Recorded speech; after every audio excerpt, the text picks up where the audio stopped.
বস বস বস, আপনার তো সর্বনাশ হয়ে গেছে বস। আপনার ফ্যাক্টরিতে তো আগুন লেগে গেছে। আরে বস, আপনি নামাজ পড়া বাদ দেন, আপনি আমার কথা শুনেন বস। আরে এ কেমন লোক? আমার সাথে এরকম হলে তো আমি মরে যেতাম। আর উনি কিভাবে এত ধৈর্য সহকারে বসে এখন নামাজ পড়তেছে?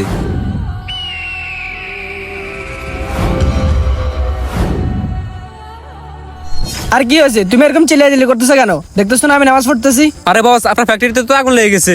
তো কি হয়েছে? তুমি দেখতেছো না আমি নামাজ পড়তেছি? তুমি এরকম চিল্লাচিল্লি করতেছো কেন? আর একটা কথা মাথায় রাখো, আমি নামাজ পড়ার সময় দুনিয়াবে কিছু নিয়ে ভাবি না। এরকম আর কখনো করবা না। দাঁড়াও, আমার একটা কল আসছে। আলহামদুলিল্লাহ। কি হয়েছে বস? ওইদিকে আপনার ফ্যাক্টরি পুরো যেতেছে আর আপনি এইদিকে আলহামদুলিল্লাহ বলতেছেন কেন? কি হয়েছে?